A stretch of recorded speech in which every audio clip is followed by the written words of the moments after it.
దేవునికి స్తోత్రం కలుగునుగాక. ఈరోజు అద్భుత రీతిగా ఆశ్చర్యరీతిగా దేవుడు 38వ రోజు ఉపవాస ప్రార్థనలో మనము ప్రవేశించడానికి దేవుడు కృప చూపించాడు. మరి ఈరోజు మన మధ్యలో ఉన్న పాస్టమ్మ గారు దేవుని వాక్యాన్ని అందిస్తారు. అందరూ జాగ్రత్తగా దేవుని వాక్యాన్ని మనం విందాం.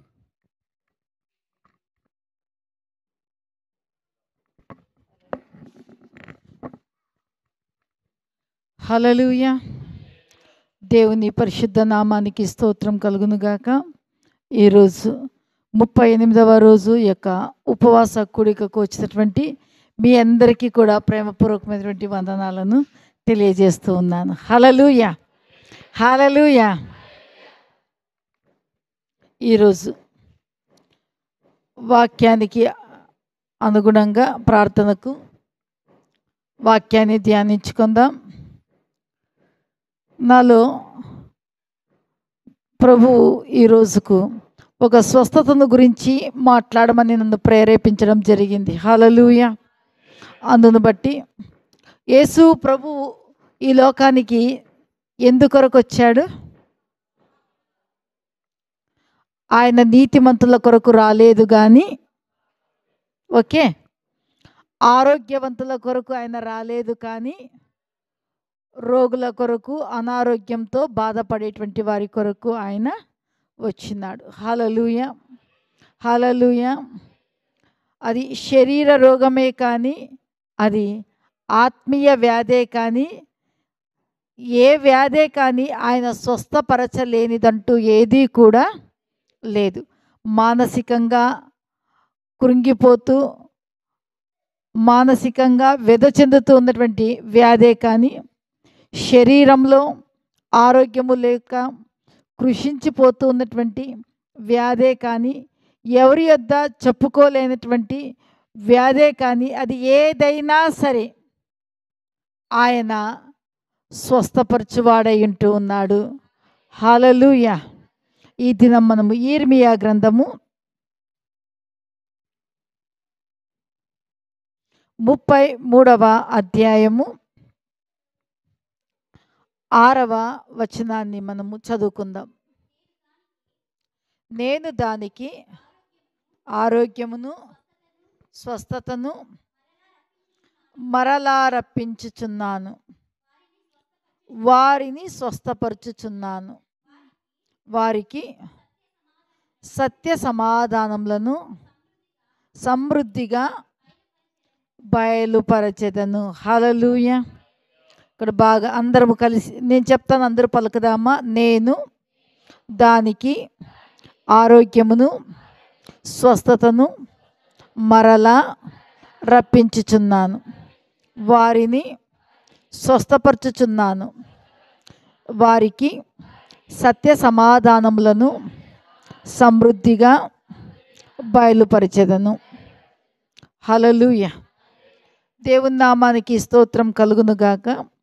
యిర్మీయా భక్తునికి ఈ యొక్క యిర్మీయా గ్రంథము ప్రవక్తలలో పెద్ద ప్రవక్త అయినటువంటి యిర్మీయా ప్రవక్త పరిశుద్ధాత్మ చేత రాసినటువంటి గ్రంథం. హల్లెలూయా. ఇక్కడ మనం చూస్తుంటున్నాము, ఈ యొక్క యిర్మీయా ప్రవక్త ఎక్కడి నుండి దేవుని యొక్క వాక్కు ఆయనకు ప్రత్యక్షమైంది అంటే, ఆయన చెరసాల్లో ఉన్నప్పుడు దేవుని యొక్క వాక్కు ప్రత్యక్షమైనప్పుడు ఈ యొక్క మాటలు ఆయన పరిశుద్ధాత్మ ప్రేరేపణ చేత రాయించినటువంటి మాటలు. ప్రియులారా, ఈ యొక్క యిర్మీయా ఎక్కడ ఉన్నాడు? చెరసాల్లో. ఏ దేశంలో? ఎస్, బబులోను. చప్పట్లు కొట్టండి. సూపర్. ఎక్కడి నుంచి చెర పట్టుకొని తీసుకొని పోయినారు? యెరూషలేము నుండి బబులోనుకు చెరగని తీసుకొని పోయినారు. హల్లెలూయా. ప్రియులారా, ఎవరినంటే యూదా వారిని తీసుకొని పోయినట్టుగా ప్రవక్త అయినటువంటి యిర్మీయాను పట్టుకొని పోయి చెరసాల్లో ఉంచినట్టుగా లేఖన భాగాల్లో మనము చూస్తూ ఉన్నాము. ఇక్కడ చూస్తూ ఉన్నట్లయితే 2వ వచనంలో మాట నెరవేర్చు ఆయన మొదటి వాక్యము, మరియు యిర్మీయా చెరసాల ప్రాకారాల్లో ఇంకా ఉంచబడి ఉండగా యెహోవా వాక్కు రెండవసారి అతనికి ప్రత్యక్షమై ఈలాగు సెలవిచ్చెను, మాట నెరవేర్చి యెహోవా స్థిరపరచవలని దాన్ని నిర్మించి యెహోవా అను నామము వహించిన వాడే ఈలాగు సెలవిచ్చుచున్నాడు. హల్లెలూయా. ఏమంట? మాట నెరవేర్చువాడు, మాట స్థిరపరిచేటువంటి వాడు, దాన్ని నిర్మించినటువంటి ప్రభువు. ఆయన ఎలాంటి నామం వహించిన వాడంట? యెహోవా అను నామము వహించిన వాడు ఈలాగు సెలవిస్తూ ఉన్నాడని చెబుతూ, ఇక్కడ నాకు మొర్రపెట్టుము, నేను నీకు ఉత్తరం ఇచ్చేదను, నీవు గ్రహింపలేని గొప్ప సంగతులను, గూఢమైన సంగతులను నీకు తెలియజేతును. ఇక్కడ యెరూషలేము గురించి రాయబడింది. ముట్టడి దిబ్బల దెబ్బకును ఖడ్గమునకును పట్టణంలోని ఇండ్లన్నీయు యూదా రాజుల నగరులను శిథిలమైపోయాను కదా, వాటిని గూర్చి ఇజ్రాయేలీల దేవుడగు యెహోవా సెలవిచ్చుచున్నాడు. హల్లెలూయా. యెరూషలేములో ఉన్నటువంటి యూదా రాజుల యొక్క నగరులన్నీ శిథిలమైపోయినాయి, ముట్టడి దిబ్బలుగా చేయబడ్డాయి. ఖడ్గంల చేత పట్టణంలోని ఇళ్ళన్నీ కూడా శిథిలమైపోయినాయి. తర్వాత మనం చూస్తున్నాం 5వ వచనం, కల్దీలతో యుద్ధము చేసి వారి చెడుతనమును బట్టి ఈ పట్టణమునకు విముఖుడవైన నా మహాకోపం చేత హతులై తమ కళేవరములతో కల్దీలకు సంతృప్తి కలిగించుటకై వారు వచ్చుచుండగా. హల్లెలూయా. అంటే ఇక్కడ హతులైనటువంటి వారు ఉన్నారు, తర్వాత పాడైపోయినటువంటి ఇండ్లు, పట్టణాలు, నగరులు ఉంటున్నాయి. దీనిని బట్టి మనం చూస్తూ ఉంటున్నాము. మన యొక్క యూదా ప్రజల విషయంలో మాట్లాడుతూ ఉండేది ఏమంటే, యుద్ధాలు జరిగినటువంటి సమయంలో, పాడైపోయినటువంటి సమయంలో వారికి ఏమి కలిగింది అంటే, ఇక్కడ ప్రభు మాట్లాడుతుంది, నేను దానికి ఆరోగ్యమును స్వస్థత. అంటే యెరూషలేము గురించి మాట్లాడుతున్నాడు. యెరూషలేము పట్టణానికి ఏమైపోయింది? పాడైపోయింది, శిథిలమైపోయింది, అన్నీ కూడా కూల్చబడినట్టుగా మనం చూస్తూ ఉన్నాం. అక్కడ ఉన్నటువంటి ప్రజలు కూడా ఈ యొక్క సంగతి చేత ఆరోగ్యము వారికి కూడా ఏమైందంటే క్షీణించినట్టుగా మనము చూస్తూ ఉంటున్నాం. హల్లెలూయా. అందుకే ఇక్కడ చూస్తున్నాం, దానికి అంటా ఉన్నాడు, తర్వాత వారిని అంటూ ఉన్నాడు. హల్లెలూయా. పట్టణానికి క్షేమం కలగజేస్తూ ఉన్నాడు, ప్రజలకు ఆరోగ్యాన్ని కలగజేస్తూ ఉన్నాడు. హల్లెలూయా. హల్లెలూయా. ప్రియులారా, ఇక్కడ చూసుకున్నట్లయితే నేను దానికి ఆరోగ్యమును స్వస్థతను మరలా రప్పించేదను. అంటే ప్రస్తుతం ఇప్పుడు ఏమైంది? ఆరోగ్యము క్షీణించి పోయింది, ఆరోగ్యము పాడైపోయింది. అందును బట్టి పరిశుద్ధాత్మదేవుడు మాట్లాడుతున్నాడు, నేను యెరూషలేముకు నేను మరల ఆరోగ్యాన్ని, యెరూషలేము యొక్క నివాసులకు, యూదా వారికి నేను మరలా కోల్పోయినటువంటి ఆరోగ్యాన్ని మరలా తిరిగి నేను రప్పిస్తాను అంటున్నాడు. హల్లెలూయా. ఈ యొక్క సమయంలో ఈ 38వ రోజు ఉపవాస ప్రార్థనకు వచ్చినటువంటి మనము మన ఇండ్లను గుర్చే కానీ, మన యొక్క కుటుంబాలను గుర్చే కానీ, లేకపోతే మన యొక్క వ్యక్తిగత జీవితంలోనే కానీ, ఏది నా యొక్క కుటుంబ వ్యవస్థ ఎందుకు ఈ విధంగా అయ్యింది అని నువ్వు చింతిస్తూ ఉన్నావా? లేకపోతే ఎందుకు నా యొక్క ఆరోగ్యము ఈ విధంగా క్షీణిస్తుంది అని బాధపడుతున్నావా? ప్రభు ఈరోజు మాట్లాడుతున్నాడు, నీ కుటుంబమైన దానికి నేను ఆరోగ్యాన్ని, స్వస్థతనిస్తాను. నీకు ఏదైనా బాగలేని పరిస్థితిలో నీవు ఇక్కడికి వచ్చినట్లయితే నేను నీకు కూడా మరలా ఆరోగ్యాన్ని, స్వస్థతను రప్పిస్తాను అంటున్నాడు. హల్లెలూయా. హల్లెలూయా. ప్రియులారా, ఇక్కడ చూస్తూ ఉన్నట్లయితే అది శరీర రోగమే ఉండొచ్చు, ఆ ఆత్మకు, మనసుకు సంబంధించినటువంటి వ్యాధి ఉండొచ్చు కదా. మనోవ్యాధికి మందు లేదు. అయితే మనోవ్యాధికి మందు ఎక్కడ ఉంది అంటే దేవుని యొక్క సన్నిధిలో ఉంటూ ఉన్నది. హల్లెలూయా. ఆయన అంటూ ఉన్నాడు, నీ గాయములను నేను మాన్పెదను. హల్లెలూయా. హల్లెలూయా. గాయాలంటే మనసుకు కూడా చాలా గాయాలు, మాటల చేత, క్రియల చేత, లేకపోతే వికృతమైనటువంటి విధానాల చేత మనల్ని ఏం చేస్తూ ఉంటారు? బాధిస్తూ ఉన్నప్పుడు మన యొక్క హృదయము ఏమవుతుంది అంటే వ్యధ చెందుతుంది, గాయపరచబడుతుంది, అది కృంగిపోతుంది. అందుకే ఆ మనసుకు అయినటువంటి గాయములను కూడా ప్రభు ఏం చేస్తాను అంటూ ఉన్నాడు అంటే నేను మాన్పుతాను. హల్లెలూయా, హల్లెలూయా. ప్రియులారా, ఈరోజు పరిశుద్ధాత్మ దేవుడు మాట్లాడుతూ ఉండేది ఏమంటే, నేను నీ యొక్క శరీర రోగమే కానీ, నీ ఆత్మీయ వ్యాధే కానీ, నీ మానసికమైనటువంటి వ్యాధే కానీ, అది ఏదే, కొన్ని చెప్పుకుంటాము, కొన్ని చెప్పుకోలేక మనలో మనం ఏమైపోతాము, కుమిలి కుమిలి కుమిలి కుమిలి కృంగిపోయేటువంటి వారిగా ఉన్నాం. ప్రభు దానిని ఎరిగిన వాడై ఉంటున్నాడు. ఎందుకంటే ఆయన హృదయం యొక్క అంతరింద్రియాలను మనం ఏ స్థితిలో ఉన్నామో, ఏ స్థితిలో కృంగిపోతూ ఉన్నామో, ఏ స్థితిలో బాధపడుతున్నామో అంతయు ఎరిగినటువంటి దేవుడు ఈరోజు మాట్లాడుతున్నాడు. అది ఆత్మీయ వ్యాధే కానీ, అది మానసిక వ్యాధే కానీ, అది శరీర వ్యాధే కానీ, అది ఎవరి యొద్ద నువ్వు చెప్పుకోలేనటువంటి సమస్యే కానీ నేను స్వస్థపరుస్తాను, నేను బాగు చేస్తాను. హల్లెలూయా.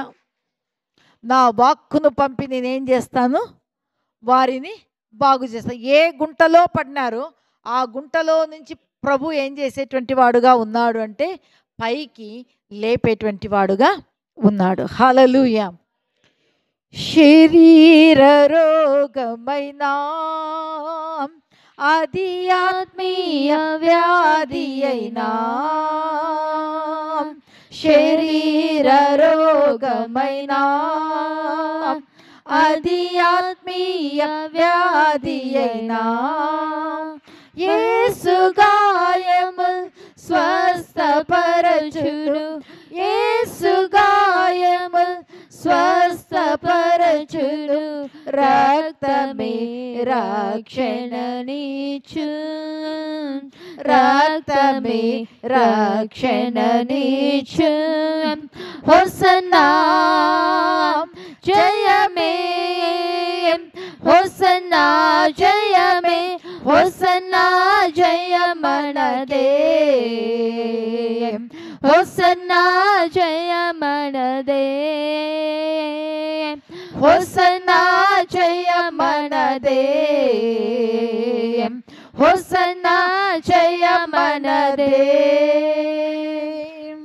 హల్లెలూయా, హల్లెలూయా. అందుకోసమే ప్రభు అంటున్నాడు, ఆయన నేను పాపరోగంతో ఉన్నా, శరీర రోగంతో ఉన్నా నేను స్వస్థపరుస్తాను. హల్లెలూయా. ఐగుప్తీలకు నిర్గమకాండం 26 చివరిలో మనం చూసుకున్నట్లయితే ఐగుప్తీలకు సంబంధించినటువంటి ఏ రోగము మీకు రానియను. హల్లెలూయా. ఐగుప్తులో 10 రకాలైనటువంటి తెగుళ్ళు ఉన్నాయి. వాటికి సంబంధించినది ఏది కూడా నీకు రానియను. హల్లెలూయా. ఒకవేళ వచ్చినా నిన్ను స్వస్థపరిచి యెహోవాను నేనే అని పరిశుద్ధాత్మ దేవుడు మాట్లాడుతూ ఉన్నాడు. ఇక్కడ చూస్తున్నాము ప్రియులారా, 7వ వచనం ఇక్కడ చివరిలో మనం చూస్తే వారికి సత్య సమాధానమును సమృద్ధిగా బయలుపరచదు. ప్రియులారా, మానసికమైనటువంటి వ్యాధి వచ్చినప్పుడు, ఆత్మకు వ్యాధి కలిగినప్పుడు సమాధానం ఉంటుందా, నెమ్మది ఉంటుందా, తిన్నా కడుపు కంటుతుందా, తినాలి అని అనిపిస్తుందా? హల్లెలూయా. అందుకోసమే ప్రభు అంటూ ఉన్నాడు, అది ఏ వ్యాధే కానీ నువ్వు సమాధానము లేని స్థితిలో నువ్వు కృంగిపోతూ ఉన్నావా, నీకు సత్య సమాధానములను సమృద్ధిగా బయలుపరుస్తాను అంటున్నాడు. హల్లెలూయా, హల్లెలూయా. 7వ వచనం చదువుకుందాము. చెరలో ఉండిన యూదా వారిని, ఇజ్రాయేలీల వారిని నేను రప్పించుచున్నాను, మొదట ఉండినట్లు వారిని స్థాపించుచున్నాను. హల్లెలూయా. మొదట ఏ విధంగా ఉన్నారు వీళ్ళు? క్షేమంగా ఉన్నారు. యెరూషలేంలో ప్రభుని ఆరాధిస్తూ ఉన్నారు. ఎలాంటి ఇబ్బందులు లేనటువంటి వారిగా ఉన్నారు. ఎప్పుడైతే ఈ యొక్క బబులోనుకు చెరగా తీసుకొని పోయినారో అక్కడ చాలా ఇబ్బందులు, చాలా నష్టాలు, చాలా రకాలుగా వారు కృంగిపోయినారు. అందుకోసమే యిర్మీయాకు ఆయన చెరసాల్లో ఉన్నప్పుడు ప్రత్యక్షమైంది రెండవసారి, నేను వారిని రప్పిస్తాను, నేను వారిని విడిపిస్తాను, నేను ఆ శిథిలమైనటువంటి ఆ యొక్క నగరులను నేను బాగు చేస్తాను, ఖడ్గము చేత ముట్టడి దిబ్బగా చేయబడినటువంటి ఆ యెరూషలేము పట్టణంలోని ఇండ్లను కూడా నేను బాగు చేస్తాను. హల్లెలూయా, హల్లెలూయా. కదా, ఏదేది శిథిలమైపోయిందో, ఏదేది పాడైపోయిందో, ఏదేది నాశనం అయిపోయిందో, ఏదేది మనం నష్టపోయినామో, ఈరోజు పరిశుద్ధాత్మ దేవుడు చెప్పేది ఏమంటే వాటినన్నిటినీ కూడా నేను తిరిగి స్థాపిస్తాను. హల్లెలూయా, హల్లెలూయా. కదా, నువ్వు పోగొట్టుకున్నటువంటివి, పాడైపోయినటువంటివి, వాటిని ప్రభు ఏం చేస్తాను అని సెలవిస్తున్నట్టే నేను స్థాపిస్తాను. ఇక్కడ చూస్తున్నాము, చెరలో ఉండిన ఇజ్రాయేలీల వారిని, యూదా వారిని నేను రప్పించుచున్నాను. హల్లెలూయా. బబులోను యొక్క చెరలో ఉన్నారు కదా, వారిని నేను రప్పిస్తాను, మొదట ఉండినట్లు వారిని నేను స్థాపిస్తాను. వారు నాకు విరోధముగా చేసిన పాపదోషంలో నిలవకుండా వారిని నేనేం చేస్తాను, పవిత్ర పరుస్తాను. వారు నాకు విరోధముగా చేసిన దోషములన్నిటినీ, తిరుగుబాట్లన్నిటినీ నేనేం చేస్తాను, క్షమిస్తాను. హల్లెలూయా. ప్రియులారా, అందుకోసమే ప్రభు దేవుని యొక్క వాక్యం సెలవిస్తుంది, ఎవరైతే ఆయన వైపు తిరుగుతారో ఆయన వారి వైపు తిరిగేటువంటి వారుగా ఉన్నారు. ఎవరైతే తమ యొక్క పాపములను, తమ యొక్క దోషములను నోటితో ఒప్పుకుంటారో, హృదయమందు విశ్వసిస్తారో అది యేసే దేవుడు అని, వారి పాపములకు పరిహారము కలిగేదిగా ఉంటూ ఉన్నది. దేవుడు వారిని క్షమించి తన యొక్క కుమారులుగా, కుమార్తెలుగా చేసుకునేటువంటి వాడుగా ఉన్నాడు. అందుకోసమే ఇక్కడ పాపములను క్షమిస్తాను, దోషములను క్షమిస్తాను. 103వ కీర్తనలో మనం చూద్దాము, మన పాపములను బట్టి ఆయన ప్రతీకారం చేయువాడా? ఒక్కసారి 103వ కీర్తన.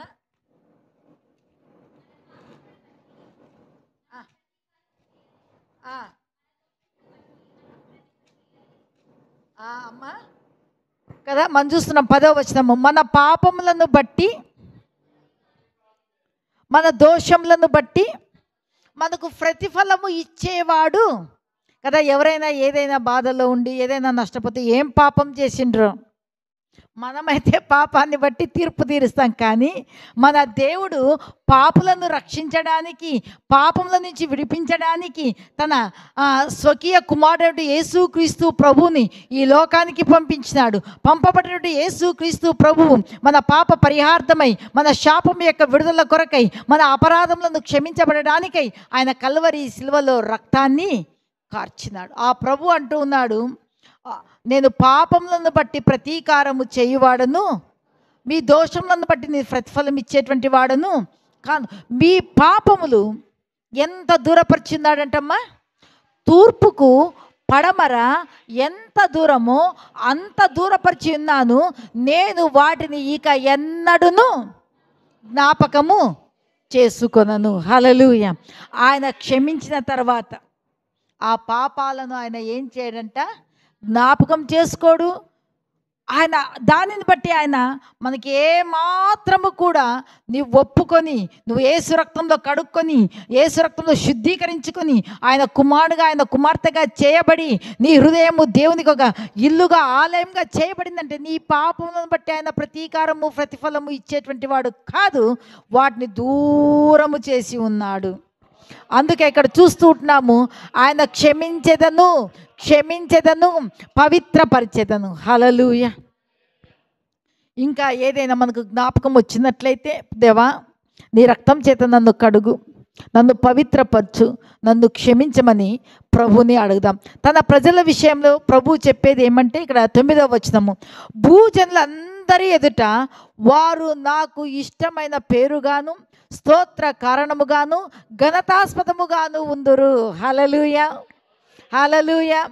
ఎవరైతే తన బిడలుగా చేయబడినారో వారంట ఆ యొక్క భూజనులందరి అందరి ఎదుట, అంటే బబులోను జనుల ఎదుటను, యెరూషలేము జనులందరి ఎదుటను వారు నాకు ఇష్టమైన పేరుగా, హల్లెలూయా, స్తోత్ర కారణముగా ఉంటారు. నేను వారికి చేయు సకల ఉపకారములను గూర్చిన వర్తమానములను జనులు విని నేను వారికి కలుగజేయు సమస్త క్షేమమును బట్టియు సమస్తమైన మేలులను బట్టియు భయపడుచు దిగులు నొందుదురు. హల్లెలూయా. కీడు చేసినటువంటి వారు, అపకారం చేసినటువంటి వారు ఏం చేసేటువంటి వారుగా ఉందంటే, దేవుని చేత ఎప్పుడైతే మనము సమస్త విధములైన మేలులు పొందుతూ ఉన్నామో, సమస్త విధములైన క్షేమాన్ని పొందుతూ ఉన్నామో, మనకు కలిగిన క్షేమము, మనకు కలిగిన మేలు, మనకు కలిగిన సమృద్ధిని చూచి వారు ఏం చేసేటువంటి వారుగా ఉన్నారు? దిగులు పడతారు. హల్లెలూయా. నిన్నంతా దిగులు పడినావు తల్లి, ఈ దినము నీకు రాబోతుంది. హల్లెలూయా. అందరి ఎదుట నా దేవుడు స్తోత్ర కారణముగా ప్రభువు, ఘనతాస్పదముగా ప్రభువు మనకు మంచి పేరును దయచేసేటువంటి వాడు. హల్లెలూయా. అందుకోసమే మన ప్రభువు వర్తమాన భూత భవిష్యత్ కాలాల్లో ఉండేటువంటి వాడు. మనకు ధైర్యము లేక, నిరీక్షణ లేక, ప్రభుని ఎరగకుండా ఉన్నట్లయితే ఈ పరిస్థితులు, కొన్ని పరిస్థితులు బట్టి మనం ఏం చేస్తామంటే, చద్దామా బ్రతకదామా, చావే శరణ్యము అనుకుంటాం. కానీ దేవునిని మనం నమ్ముకున్నటువంటి వారికి ఏముంటుందంటే, ఒక శుభప్రదమైన నిరీక్షణ ఉంటుంది. నాకు రేపు వచ్చే దినాలన్నీ శుభదినాలే, నాకు రేపు వచ్చే దినాలన్నీ మంచి దినాలే, కీడును ఆయన మేలుగా మారుస్తాడు, దరిద్రాన్ని నా ప్రభు ఐశ్వర్యంగా మారుస్తాడు, వ్యాధులను తొలగించిన ఆ దేవుడు ఆరోగ్యాన్ని దయచేస్తాడు. ఇది ఎక్కడ మనకు దొరుకుతుంది అంటే, ఈ నిరీక్షణ ఎక్కడికి వెళ్ళినా కూడా మనము రోగంలో ఉన్నామంటే, అవునా ఇట్లా, అవును ఎదలో ఇట్లా గడ్డుండి కదా, ఆమెకి ఎద తీసేసిరి, మరి ఆమె అయినా కూడా చనిపోయా, లోకం చెప్తుంది. అయితే దేవుడు నమ్ముకుంటే మనకేమొస్తుంది? లోకానికి ఏమే సంభవించిన వారు చనిపోని, కానీ నీవు నేను ప్రభుని నమ్ముకున్నాం కాబట్టి ఆయన పొందిన గాయాలలో ఉన్నటువంటి స్వస్థత నీకు కలుగుతుంది. అన్ని అప్పులున్నా, అయ్యో ఐపీ ఎత్తినా కూడా అప్పులు తీర్చుకోలేక వాళ్ళు ఫ్యాన్కు ఊరేసుకుంది. ఎవరే ఊరేసుకుని నువ్వు అప్పు తీరుస్తావు, తిరిగి నువ్వు అప్పిచ్చే జనముగా నువ్వు చేయబడతావు. హల్లెలూయా. అది ప్రభువులో ఉండేది. Praise the Lord. మనము నిరీక్షణ లేని పరజనులము కాదు, నిరీక్షణ లేని అన్యజనులము కాదు, నిరీక్షణ కలిగినటువంటి దైవ జనాంగము. ఆ ప్రజలతో అంటున్నాడు, బిడ్డ నీ పాపములకు నువ్వు ప్రాయశ్చిత్తం చేయబడ్డావు, నీకు పాపములను నువ్వు ఒప్పుకున్నావు, పవిత్రపరచబడ్డావు, నీ అపరాధములను నువ్వు ఒప్పుకున్నావు, నీ తిరుగుబాటును నువ్వు ఒప్పుకున్నావు, క్షమించబడ్డావు. ఇప్పుడు నీ జీవితంలో నువ్వు నా వైపు తిరిగినావు కదా, శ్రీమంతుడు, ఐశ్వర్యవంతుడు, ప్రేమాస్వరూపైనటువంటి ప్రభువు, కనికర సంపన్నుడైనటువంటి దేవుడు నీ వైపు త్రిప్పబడ్డాడు. ఆయన గుప్పిలి విప్పబడింది. ఆయన కనుదృష్టితో నిన్ను బలపరచడానికి నిన్ను చూస్తూ ఉన్నాడు. శ్రీమంతుడు, ఐశ్వర్యవంతుడైనటువంటి దేవుడు ఆయన యొక్క ధనాగారంలో నుంచి, ఆకాశమందు మంచి ధననిధి ఉంది కదా, దానిలో నుంచి అంధకారంలో మరుగైనటువంటి స్థలాల్లో ఉన్నటువంటి వాటన్నిటిని కూడా ఎవరి కొరకు ఆయన సిద్ధపరిచినాడు? మన కొరకే. ఈరోజు మన గురించి మన పేరు చెడిపోయిందేమో, అయ్యో ఇట్లా అట్లా మాట్లాడుతున్నారేమో. ప్రభు అంటున్నాడు, నీకు ఘనత, నీ పేరు ఏ విధంగా ఉంటుందంటమ్మా?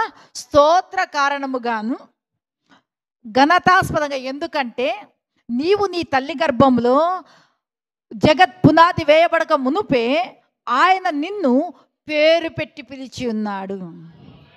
హల్లెలూయా. పేరు పెట్టి పిలిచిన వాడు నిన్ను విడువడెన్నడు, ఆశ తీర్చు దేవుడు ఆదరించును. పేరు పెట్టి పిలిచిన వాడు విడువడెన్నడు, ఆశ తీర్చు దేవుడు ఆదరించును. ఆశలన్నీ అడి ఆశలుగా మార్చునంత విపరీతముగా చేయునదే నీ పాపము. ఆశలన్నీ అడి ఆశలుగా మార్చునంత విపరీతముగా చేయునదే నీ పాపము. యెహోవా దయాళుడు, యెహోవా దయాళుడు, ఆయన కృప నిత్యముండును. యెహోవా దయాళుడు, యెహోవా దయాళుడు, ఆయన కృప నిత్యముండును. హల్లెలూయా. మన ప్రభువు దయాళుడు, మన ప్రభువు కనికర సంపన్నుడు. అందుకోసమే దేవుని యొక్క వాక్యం సెలవిస్తుంది, ఆయన కనికరము గల దేవుడు గనుక ఆయన నిన్ను చేయి విడువడు. హల్లెలూయా. పక్కన వాళ్ళతో చెప్పండి, ఆయన దయాళుడు, కనికరము గల దేవుడు, నిన్ను చెయ్యి విడువడు, నిన్ను చెయ్యి విడువడు, నన్ను చెయ్యి విడువడు. హల్లెలూయా, హల్లెలూయా. ఈరోజు అయిపోయిందేమో నా పరిస్థితి, చిట్టమ్మ ఎట్లో ఏమో మార్త అనుకుంటాం, కానీ ప్రభు చెయ్యి పట్టుకున్నాడు. ఆ చెయ్యి పట్టుకున్నటువంటి దేవుడు ఎంతవరకు నడిపిస్తాడు తెలుసా? మనకు మన పేరు ఘనతాస్పదముగాను స్తోత్ర కారణముగా అయ్యే వరకు, మన స్థితి మార్చే వరకే కాదు, ఈ లోకం విడిచే వరకు ఆయన చెయ్యి పట్టుకొని, ఎక్కడ నువ్వు నిందించబడ్డావో, ఎక్కడ నువ్వు అవమానించబడ్డావో, ఎక్కడ నువ్వు హీనపరచబడ్డావో ఆ చోట్లెల్లా దేవుడు నిన్ను ఘనపరుస్తాడు. ఏమైనా చేయగలవు, కథ మొత్తం మార్చగలవు, నీ నామముకే మహిమంతా తెచ్చుకొందువు. ఏమైనా చేయగలవు, కథ మొత్తం మార్చగలవు, నీ నామముకే మహిమంతా తెచ్చుకొందువు. యేసయ్యా, యేసయ్యా, నీకే నీకే సాధ్యము. యేసయ్యా, యేసయ్యా, నీకే నీకే సాధ్యము. హల్లెలూయా. ఏ విధంగా చేయబడింది? యెరూషలేము ముట్టడి దిబ్బగా చేయబడింది. ఇళ్ళన్నీ శిథిలమైపోయినాయి, పాడైపోయినాయి. ఆ ప్రజలకు తిరిగి దేవుడు ఏం చేస్తూ ఉన్నాడు? మంచి పేరు, స్తోత్ర కారణంగా, ఘనతకు ఆస్పదంగా చేయడమే కాదు, ఆ జనులందరూ భయపడినట్టుగా వీరు గొప్పవారిగా చేయబడ్డారు దేవుని ద్వారా. హల్లెలూయా, హల్లెలూయా. ఏదేది కోల్పోయినారు, ఏవేవి పోగొట్టుకున్నారు, ఏవేవి ఆ యొక్క దాడిలో నాశనమైపోయినాయో, నా దేవుడు తిరిగి క్షేమ స్థితిని, తిరిగి నా దేవుడు మేలులను దేవుడు కలగజేసి ఉన్నాడు. హల్లెలూయా. అందుకోసమే దేవుని వాక్యం సెలవిస్తుంది, రోమా పత్రిక 8:28 చూసుకున్నట్లయితే, తన్ను ప్రేమించు వారికి అనగా ఆయన సంకల్పం చొప్పున పిలువబడిన వారికి సమస్తమును సమకూడి మేలు కలుగుటకై, మేలు కలుగుటకై, చెప్పండి పక్కన వాళ్ళతో, మేలు కలుగుటకై, క్షేమము కలుగుటకై, ఆరోగ్యం కలుగుటకై నిన్ను దేవుడు ఏర్పరచుకున్నాడు. హల్లెలూయా, హల్లెలూయా. కాబట్టి ఈరోజు పరిశుద్ధాత్మ దేవుడు మాట్లాడి, ఈ నగరంలో క్షేమమే లేదు, రోదన, అంగలార్పు, ఏడ్పు, అబ్బో ఇంకా అక్కడ ఆ శబ్దాలు వినే పరిస్థితిలో లేము. అదే యెరూషలేములోని ఎక్కడ పాడైపోయిందో, ఎక్కడ శిథిలమైపోయిందో, ఎక్కడ ముట్టడి దిబ్బగా చేయబడిందో, అక్కడ నుంచి నా దేవుడు ఏమి చేయబోతున్నాడనేది 10వ వచనంలో మనం చూసుకుందాం. యెహోవా ఈలాగు సెలవిచ్చి, ఇది పాడైపోయాను, దీనిలో నరులు, నివాసులు, ఇప్పుడేమి జంతువులు అని మీరు చెప్పుకొని ఈ స్థలములోనే మనుషులైనను, నివాసులైనను, జంతువులైనను లేక పాడైపోయిన యూదా పట్టణములోనే, యెరూషలేము వీధులలోనే ఏ స్వరం వినిపిస్తుంది? ఏ స్వరము? ఏ స్వరము? ఆ సంతోష స్వరమును, ఆనంద శబ్దమును, పెండ్లి కుమారుని స్వరమును, పెండ్లి కుమార్తె యొక్క అంటే శుభకార్యాలు కూడా జరగబోతూ ఉన్నాయి. యెహోవా మంచివాడు, ఆయన కృప నిరంతరము ఉండును. సైన్యములకు అధిపతియగు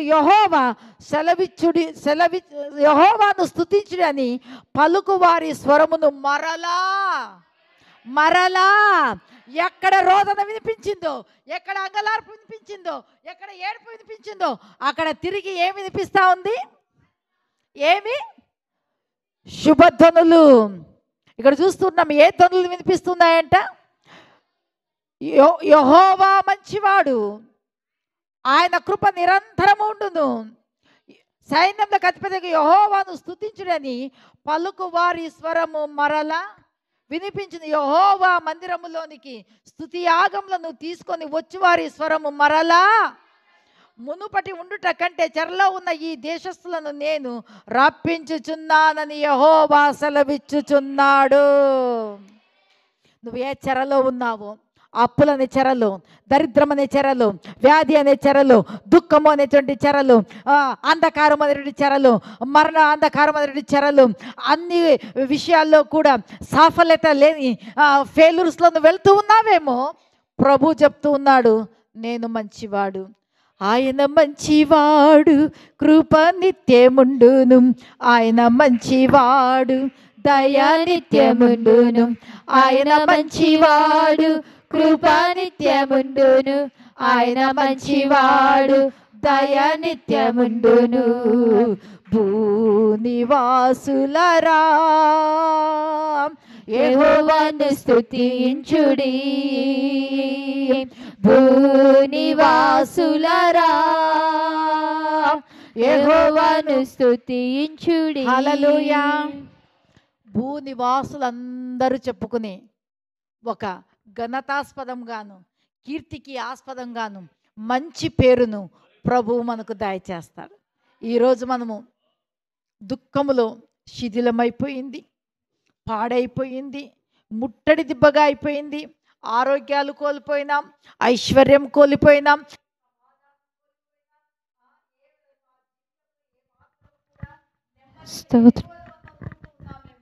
నా ప్రభువు ఆ పరిస్థితిని నా దేవుడు మార్చబోతూ ఉన్నాడు. హల్లెలూయా. కాబట్టి ప్రియులారా, ఈరోజు పరిశుద్ధాత్మ దేవుడు మాట్లాడేది ఏమంటే, నేను నీకు మరలా స్వస్థతను, ఆరోగ్యాన్ని కలగజేస్తాను. అంటే శరీరానికి స్వస్థత లేకున్నా ఆయన ఇస్తాడు. నేను చెప్పినా కదా, మనస్సుకు, ఆత్మకు ఏ ఏ విషయాల్లో నీలో నీవు కుమిలిపోతూ ఉన్నావో, కృంగిపోతూ ఉన్నావో, ఏమి నా పరిస్థితి, ఎందుకు ఇలాగవుతూ ఉంది, ఎక్కడికి వెళ్ళినా కూడా ఎందుకు బాగలేకుండా, దీనికి స్వస్థత విడుదల లేకోకుండా ఉంది అని నువ్వు కన్నీరు కారుస్తూ ఉన్నావేమో, ఆయన ప్రేమగల దేవుడు చెప్తూ ఉన్నాడు, బిడ్డ, నేను నీ కుటుంబానికే కానీ, నీ ఇంటికే కానీ, దేనికి విషయంలో పాడైపోయిందన్నావో దానికి కూడా నేనేం చేస్తానంటే స్వస్థతనిస్తాను. నీకు కూడా నేనేం చేస్తానంటే స్వస్థతను, ఆరోగ్యాన్ని మరలా రప్పిస్తాను. నేను దానిని స్వస్థపరుస్తాను, నిన్ను కూడా నేనేం చేస్తాను, స్వస్థపరుస్తాను. హల్లెలూయా, హల్లెలూయా. కాబట్టి ప్రియులారా, ఈరోజు ఈ వాక్యము చేత ప్రభువు మనతో మాట్లాడినారు. క్రొవ్విన దూడ గంతులు వేయినట్లు దేవుడు మనకు అంత పుష్టికరమైనటువంటి ఆరోగ్యాన్ని దయచేసేటువంటి వాడుగా ఉన్నాడు. ఆయన అంటున్నాడు, నేను పొందిన దెబ్బల చేత మీరు స్వస్థత పొంది ఉన్నారు. హల్లెలూయా. ఆల్రెడీ మన రోగాలు, మన చింతలు, మన వ్యసనాలు, మానసికమైనవే కానీ, శారీరకమైనవే కానీ, ఆయన మన కొరకు కల్వరి సిలువలో వ్యసనాక్రాంతుడు గాను, చింతాక్రాంతుడు గాను, దుఃఖాక్రాంతుడు గాను, వ్యాధిని అనుభవించినటువంటి వాడు గాను ఎందుకు చేయబడ్డాడంటే, మనము దేని గురించి బాధపడుతున్నామో అవన్నీ ఆల్రెడీ ఆయన వేసుకున్నాడు. ఆయనలో మనకు విడుదల ఉంది. ఆ ప్రభువా, నీలో నాకు విడుదల, నీలో నాకు క్షేమము, నీలో నాకు ఆశీర్వాదము, నీలో నాకు సమృద్ధి, నీలో నేను సమస్తాన్ని నీ ద్వారా నేను పొందుకొని ఉన్నాను, నీవన్నీ నావే, నా దరిద్రం అంతా నీ వేసుకున్నావు, నీలో ఉన్న మహిమ, నీలో ఉన్న ఐశ్వర్యము, నీలో ఉన్న తేజస్సు, నీ రాజ్యము నాదై ఉన్నది తండ్రి అని దేవుని ఎప్పుడైతే స్తుతిస్తామో, క్రీస్తులో ఏమేమి దాచబడి ఉన్నాయో, క్రీస్తులో ఏమేమి ఇమిడి ఉన్నాయో, క్రీస్తు ఏమై ఉన్నాడో అవన్నీ కూడా మనమయ్యేటువంటి వారిగా ఉన్నాము. దేవుడి లేఖన భాగాలను దీవించి ఆశీర్వదించును గాక. ఆమేన్, ఆమేన్.